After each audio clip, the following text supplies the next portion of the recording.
आपको खबर दें, सदर ट्रंप का अमेरिका के हथियारों के जखीरे पर इत्मीनान का इजहार। अमेरिका के पास हथियारों का जखीरा औसतन से ज्यादा है। हथियारों का जितना जखीरा अब हमारे पास है पहले कभी नहीं था। सदर ट्रंप ने यह भी कहा कि इन हथियारों के साथ लामतनाही जंग कामयाबी से लड़ी जा सकती है। इसके साथ साथ उनकी जानिब से कहा गया कि बैरून मुल्क भी हमारे बेहतरीन हथियारों के जखीरे मौजूद हैं। जो बाइडन हमारे सारे हथियार ज़ेलेंस्की के हवाले करते रहे। साबिका दौर में सैकड़ों अरब डॉलर के हथियार यूक्रेन को मुफ्त दिए गए। जो बाइडन ने हथियारों का नया जखीरा बनाने की कोशिश भी नहीं की। तो आपको बताएं कि सदर ट्रंप का अमेरिका के हथियारों के जखीरे पर इत्मीनान का इजहार। हथियारों का जितना जखीरा अब हमारे पास है पहले कभी नहीं था। इसके साथ साथ उन्होंने कहा कि बैरून मुल्क भी हमारे बेहतरीन हथियारों के जखीरे मौजूद हैं। जो बाइडन हमारे सारे हथियार ज़ेलेंस्की के हवाले करते रहे। साबिका दौर में सैकड़ों अरब डॉलर के हथियार यूक्रेन को मुफ्त दिए गए।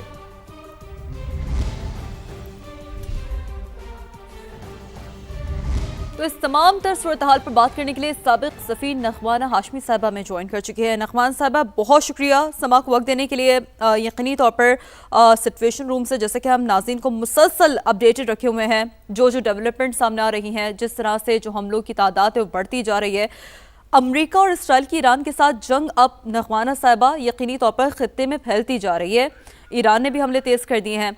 मजमूई तौर पर जो इस वक्त सवाल है, बड़ा अहम सवाल, कि आप कैसे देख रही हैं इस तमाम सूरत हाल को? ये आग और खून का खेल आखिर कब बंद होगा? देखिए, इसमें तो कोई ताज्जुब की बात ही नहीं है कि ये आग खित्ते में फैल गई।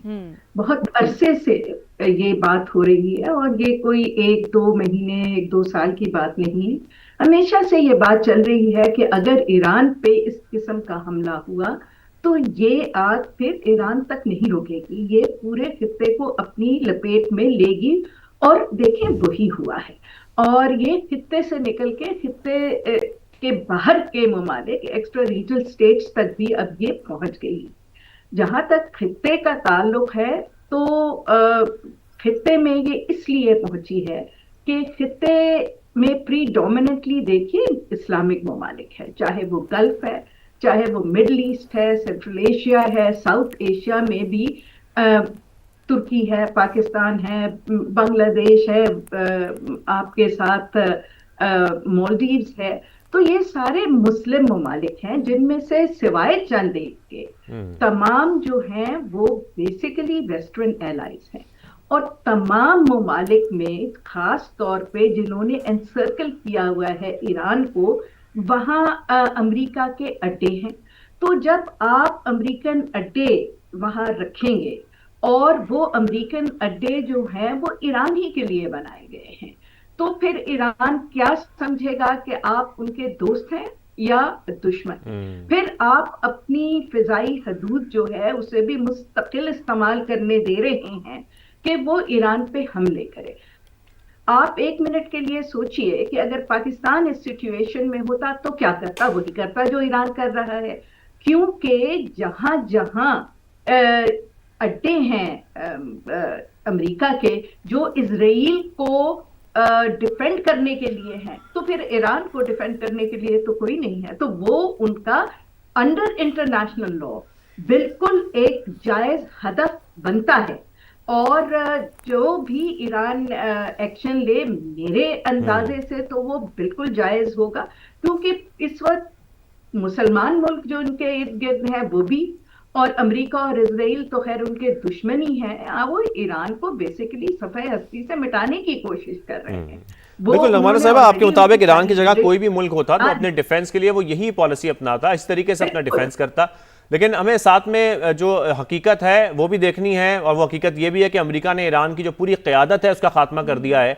ईरान की आर्मी चीफ भी अब नहीं रहे हैं। तो ऐसे में अगर जंग को रोकना भी हो तो फिर बातचीत किससे होगी? अली लारिजानी मुज़ाकरात से इनकार कर चुके हैं। ईरानी फौज को कोई कमांड देने वाला कोई है या नहीं है आपके ख्याल में? देखिए, आई थिंक ये थोड़ा सा मिसपरसेप्शन है और कुछ खबरें जान के भी लोगों के जहनों में शक व शुबात पैदा करने के लिए फैलाई जा रही हैं, खास तौर पे वेस्टर्न मीडिया के जरिए, कि ईरान में शायद क्योंकि उनकी टॉप लीडरशिप खत्म हो गई है तो और कोई वहां इन कंट्रोल नहीं है। देखिए, ईरान जिस सिचुएशन में है पिछले 47 इयर्स से, उसने अपना बहुत ही जामे एक सक्सेशन प्लान तैयार किया हुआ है। आप एक लीडरशिप को खत्म करेंगे तो दूसरी पीछे तैयार बैठी है और बहुत आइडियोलॉजिकली स्ट्रांग है। अभी जो सुनने में आ रहा है कि उनकी जो लीडरशिप, उनके इमाम खामेनी को जो उन्होंने असैसिनेट किया है और अब उनके बेटे जो आए हैं इस वक्त, वो ज्यादा रेडिकल हैं और जो ईरान की फौज है और पासदारान है वो भी बहुत आइडियोलॉजिकली स्ट्रांग है। और ईरानी नेशन ने देखे पिछले 300-400 साल में किस पे उन्होंने हमला किया है, हमेशा उन पे हमले होते आए हैं और वो बहुत रेजिलिएंट है। और उन्होंने हर दफा ये साबित किया है कि चाहे उन पे जितनी रिस्ट्रिक्शंस लगा दें, जितना आप उनको तबाह करने की कोशिश करें, वो पहले से ज्यादा मजबूत होकर सरवाइव करके निकलते हैं।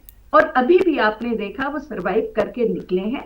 तो ये समझ लेना कि शायद एक लेयर ऑफ लीडरशिप खत्म हो गई है तो वो बिल्कुल बहुत बड़ा खतरा है, ये गलत। नगवाना साहबा, कब तक सरवाइव कर सकेंगे वो? आपको लगता है उनकी इतनी कैपेबिलिटी है अभी उनमें कि इस हद तक उनके खिलाफ कार्रवाइयां भी की जाएंगी लेकिन तब भी वो मुकाबला कर सकेंगे?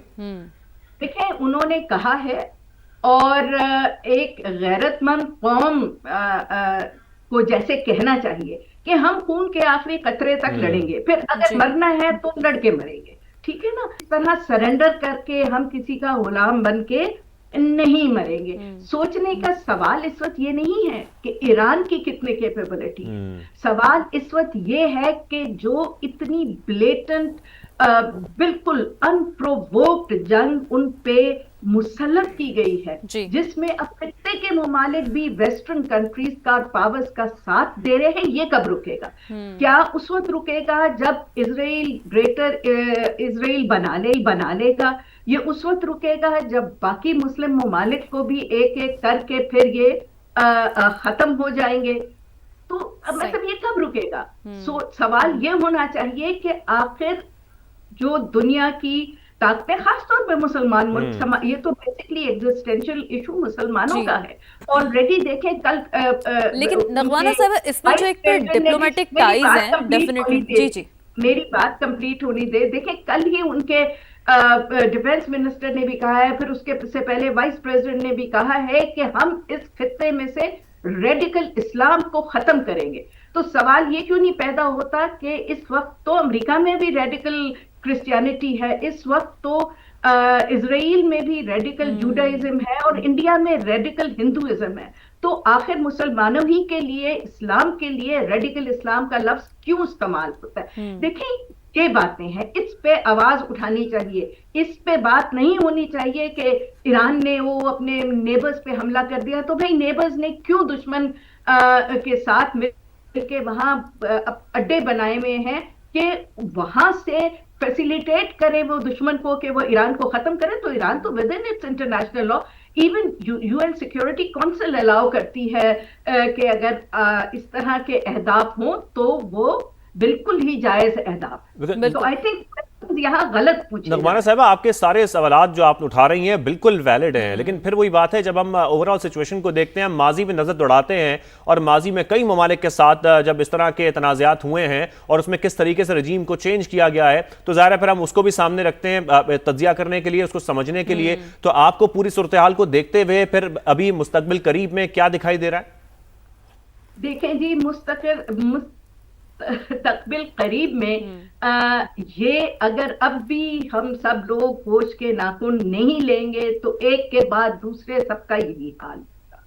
तो ये जब तक दुनिया इस प्रिंसिपल के अगेंस्ट नहीं खड़ी होगी कि ये एक रिजीम चेंज बिल्कुल ना लॉ अलाउ करता है, ना इंटरनेशनल लॉ अलाउ करता है, ना यूएन अलाउ करता है, ये कहीं नहीं है कि आप इलेक्टेड गवर्नमेंट्स को, बिकॉज वो आपके लार्जर इंटरेस्ट में या आपके एलाइज के लार्जर इंटरेस्ट में नहीं आती, तो आप वहां जाके उनके घर में जाके उन्हें कत्ल भी करें और उन पे खामखही वॉर मुसल्लत भी करें। ये वॉर पहले भी इजराइल ने और अमेरिका ने मुसल्लत की थी, अब भी उन्होंने ही मुसल्लत की है। तो क्या आप जो चैलेंज करना चाहिए वो इस प्रिंसिपल को चैलेंज करना चाहिए। ये नहीं करना चाहिए कि जी वो देखें वहां पहले भी हुआ है अब भी हुआ है तो क्या करें भाई, कोई प्रिंसिपल स्टैंड ले।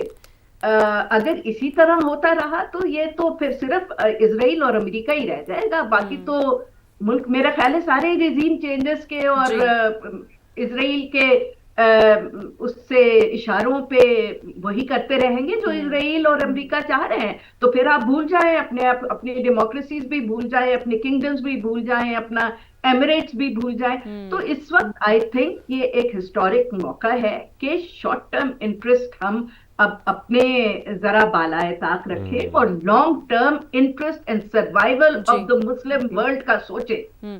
लेकिन नगमाना साहबा, इस तमाम तर जो आपकी गुफ्तगू है इसमें हम अगर पाकिस्तान के रोल को देखें बिलखुसूस इस सिचुएशन में, तो आप क्या समझती हैं पाकिस्तान का क्या किरदार होना चाहिए एक ऐसे वक्त में? डेफिनेटली जैसे कि आपने अपनी गुफ्तगू में जिक्र किया कि सऊदी अरब और कतर समेत दीगर अरब और खलीजी मुल्कों में भी ईरान अमरीकी अहदाफ को निशाना बना रहा है। And in your views definitely ये तो इसकी सिक्योरिटी काउंसिल भी इस हवाले से जो है वो इजाज़त देता है क्योंकि ज़ाहिर उनकी सॉवरेनिटी क्वेश्चन हुई है। लेकिन इस तमाम तर तनाजुर में coming back to my original question कि डिप्लोमेटिक टाइज को मद्देनजर रखते हुए, ताल्लुकात को मद्देनजर रखते हुए पाकिस्तान का क्या स्टांस होना चाहिए? देखिए, पहले तो एक बात आपको एग्री कर लेनी चाहिए कि जहां पे भी जो सिफारत खाना है वो फिर उस मुल्क की ही टेरिटरी है जिसका सिफारत खाना है। उसके अगर अड्डे हैं और आपने एक दूसरे मुल्क को इजाजत दे दी है कि आप वहां आए और अपने फोर्सेस रखें और अड्डे रखें, तो आपने तो खुद ही अपनी सॉवरेनिटी को कॉम्प्रोमाइज कर लिया है और आपने खुद अपने मुल्क को लेजिटिमेट टारगेट बना दिया है। तो इसमें अब ये है कि जहां तक मिलिट्री अहदाफ को ईरान टारगेट कर रहा है उस पर तो बिल्कुल वो जायज है, लेकिन अगर वो उन कंट्रीज के फिर सिविलियन टारगेट्स को टारगेट करता है तो यस, दैट इज रॉन्ग। इस वक्त ईरान सिविलियन टारगेट्स को नहीं कर रहा है, वो सिर्फ, और जो सिविलियन कैजुअल्टीज भी इन मुल्कों में हो रही हैं वो इन्हीं मुल्कों की सरजमीन पे जो बेसेस हैं उनसे जब वो मिसाइल्स को इंटरसेप्ट करते हैं तो वो मिसाइल फिर कहीं नहीं गिर जाता है, तो उसकी वजह से हो रही हैं। वो मिसाइल्स टारगेट हो रहे हैं अमेरिकन अहदाफ पे, इजरायली इंटरेस्ट पे। तो इसमें एक ब्लैंकेट कॉन्डमनेशन की तो मुझे कोई समझ में अनफॉर्चुनेटली बात नहीं आ रही, क्योंकि अमेरिकन अहदाफ तो बिल्कुल जो है उनके जायज टारगेट और वो करेंगे। बिकॉज जब आप एक मुल्क में बच्चे, औरतें, मसाजिद, अस्पताल सब कुछ वो करेंगे तो उनके लिए तो एग्जिस्टेंशियल इस वक्त मसला पड़ा हुआ है, उनको के लिए तो डू और डाई का मौका है। तो फिर जब आपने उनके दुश्मनों को अपने घरों में बसाया हुआ है, प्रोटेक्शन दी हुई है, इम्यूनिटी दी हुई है कि वो ईरान पे जिस किस्म का भी तूफान ढाना चाहे वो ढा दे, तो फिर आप कैसे कहते हैं कि जी वो ईरान गलत कर रहा है? फिर आप क्या करते? आप अफगानिस्तान पे टेररिज्म को खत्म नहीं कर रहे, तो फिर आप भी कहें कि आप उसकी सॉवरेनिटी को जो है वो चैलेंज कर रहे हैं। बिल्कुल, सॉवरेनिटी को कोई भी चैलेंज करेगा। बिल्कुल, यही भी देखें ना हम क्यों कर रहे हैं, क्योंकि अफगानिस्तान ने एक दुश्मन को अपने घर में बसाया हुआ है। तो फिर ये क्या सवाल है? देखिए, प्रिंसिपल के अगेंस्ट जाइए। ईरान तो इस well with in its right. बिल्कुल सही। और बिल्कुल यहाँ पर काबिल जिक्र बात ये भी है कि अमेरिका के जो सबसे बड़े इत्तेहादी हैं, बरतानिया की तरफ से भी जो स्टेटमेंट सामने आ रही हैं वो साफ कहा जा रहा है कि वो ईरान के खिलाफ जंग का हिस्सा नहीं बनेंगे, और यूरोप की तरफ से भी कोई आवाज सामने नहीं आ रही है। साबिक सफारतकार नगमाना साहिबा, बहुत शुक्रिया, आपने हमें ज्वाइन किया, अपना कीमती वक्त आपने दिया। कुछ आप कहना चाह रही हैं, कुछ कमेंट करना चाह रही हैं? जी नगमाना साहिबा। मैं ये कहना चाह रही हूँ कि थोड़ा सा हमें हिस्ट्री को और इंटरनेशनल जो सिनारियो होता है उसको नजर में रखना चाहिए। देखें, यूरोप हमेशा से पैलेस्टाइन और ईरान के मसले के ऊपर आई टू आई नहीं देखता अमेरिका के साथ। इसीलिए आप देखें कि कोई यूरोपीय मुल्क ऑफ इट्स स्टेचर या नेम बोर्ड ऑफ पीस में नहीं है, तो और कोई भी इस जंग का हिस्सा बनना नहीं चाहता। बिकॉज ईरान को जब आप डिस्टेबलाइज करेंगे तो उसका सबसे बड़ा नुकसान यूरोप को होगा।